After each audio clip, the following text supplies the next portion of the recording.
వాళ్ళ కార్యక్రమాలు పట్టుకున్నాను గోవర్ధన్ కూడా ఇక్కడికి రమ్మన్నా.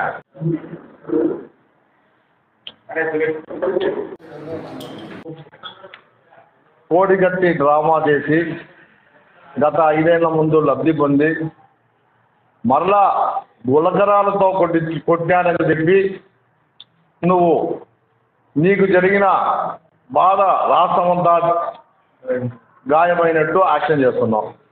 ప్రజలకు అందరికీ తెలుసు కోడికత్తి పాపం లాస్ట్కు 5 ఏళ్ళు ఇంతవరకు మొన్నటి దాకా బయట కూడా లేదు. ఇది నిజంగా నీ మీద గులకరాలేసిన వ్యక్తిని పట్టుకోలేక నీ పోలీస్ అధికారులు నిద్రపోతున్నారా అని అడుగుతున్నాం. నిజంగా గులకరాలను వేసింటే ఎందుకు వాళ్ళని అరెస్ట్ చేయలేదు? నిన్న పవన్ కళ్యాణ్ గారి మీటింగ్లో కూడా రాళ్ళేశారు. అయితే జన సైనికులు ఇమ్మీడియట్గా వాళ్ళు పట్టుకొని పోలీసుకు అప్పచెప్పడం జరిగింది. అంటే వాళ్ళు రాళ్ళు వేశారు కాబట్టి వాళ్ళని అప్పచెప్పారు. నీ మీద రాళ్ళు వేయలేదు కాబట్టి నీ కార్యకర్తలు నీ పోలీసులు నిద్రపోతారా? ఎందుకు పట్టుకోలేదు? నిజంగా రాళ్ళు వేసింటే నీ పోలీసు ఉంది కదా, నీ కార్యకర్తలు ఉన్నారు.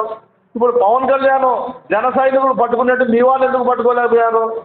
కాబట్టి ఇది ఏదో ఒక విధంగా ఓటమి ఎదురుగా ఉంది. దీన్ని ఆ ఓటమి నుంచి బయటపడడానికి ఏమి చేస్తే బాగుంటుందని ఒక ప్లాన్ చేస్తున్నాం. ప్రజలకు అందరికీ తెలుసు ఇది డ్రామా, ఇది కోడికత్తి డ్రామా. మరలా ఈ గులకరాళ్లతో డ్రామా ఆడుతున్నామని అందరికీ కూడా తెలిసిపోయింది. కాబట్టి జగన్మోహన్ రెడ్డి నిన్ను ప్రజలు క్షమించరు. నీ సొంతం చిన్నాయన చంపబడితే నువ్వు కనీసం దాని గురించి పట్టించుకోలే. నువ్వు నీ మీద ఒక చిన్న రాయి పడిందని చెప్పి నువ్వు ఓవర్ యాక్షన్ చేస్తున్నావు. కాబట్టి జనానికంతా తెలుసు 5 కోట్ల మంది అర్థమైంది నీదంతా కూడా డ్రామా. నిన్న ఎవరు కూడా రాళ్ళు వేయలేదు. నీ అంతకు నువ్వే శిక్షించుకొని డాక్టర్లను పోలీసును మేనేజ్ చేసుకొని నువ్వు ఏదో ఒక కట్టు కట్టించుకున్నావు తప్ప రాళ్ళు వేశారనే ఎక్కడ ఆనవాతి కూడా లేదు. కాబట్టి ఇది ఎవరు నమ్మరు. జగన్మోహన్ రెడ్డి నువ్వు ఇంటికి పోయేదానికి రెడీగా ఉండు. నీ కోడికత్తి డ్రామాలు ఫుల్ స్టాప్ పెట్టేశారు జనము.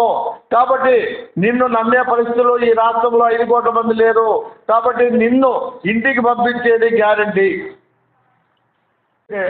అది నువ్వే సృష్టించుకొని ఈ విధంగా ఆ ప్రతిపక్షాల మీద వేయాలని ఒక ప్రయత్నము, సింపతి వస్తుందని ఒక ప్రయత్నం తప్ప ఇంకోట్లేదు. గతంలో కోడికత్తిది సింపతి వచ్చింది కదా నీకు. ఆ సింపతి కోసమే ఇప్పుడు ప్రయత్నం చేస్తాడు. ప్రజలు తిరగబడ్డారని తెలుసు, ప్రజలు ఓటు వేయదని తెలుసు, 5 కోట్ల మంది ఆంధ్రులు చంద్రబాబు నాయుడు ముఖ్యమంత్రి కావాలని తెలుసు. అవన్నీ తెలిసి డ్రామాలు ఆడుతున్నాడు. ఇది కూడా ప్రజలు నమ్మరు. ఇదే నిజంగా నీ కార్యకర్తలు నీ పోలీసు వేసేవాడిని ఎందుకు పట్టుకోలేకపోయారు? జన సైనికులు పట్టుకున్నారు కదా. జన సైనికులు పట్టుకున్నప్పుడు మీ వాళ్ళు ఎందుకు పట్టుకోలేకపోయారు? అంటే ఇదంతా డ్రామా, పూర్తిగా డ్రామా. దీన్ని నమ్మే పరిస్థితి లేదు. నీ పని అయిపోయింది. కాబట్టి నీ డ్రామాలు స్టాప్ చేయమని చెప్పి తెలుగుదేశం పార్టీ తరఫున మేము తెలియజేస్తున్నాం. అంటే సార్ గులకరాయితో అత్తే సార్ నవ్వుతారు జనం. ఇదేంటే ఏదన్నా డ్రామా అయినా మంచి డ్రామా అని ఇదేంటి ఇంత పనికిమాల డ్రామా ఆడుతున్నాడు? గులకరాయితో ఏం చదువుతుంది? చంద్రబాబు నాయుడు వేశారు, అతను పవన్ కళ్యాణ్ మీద వేశారు. వాళ్ళ సైనికులు పట్టుకున్నారు కదా. ఇది సిగ్గులేక ఇంతమంది పోలీసులు పెట్టుకొని లా అండ్ ఆర్డర్ ఏం చేస్తారు? నిద్రపోతారా నీ డీజీపీ? ఒక ముఖ్యమంత్రి రాలేస్తా అంటే నిద్రపోతారా పోలీసు వ్యవస్థ?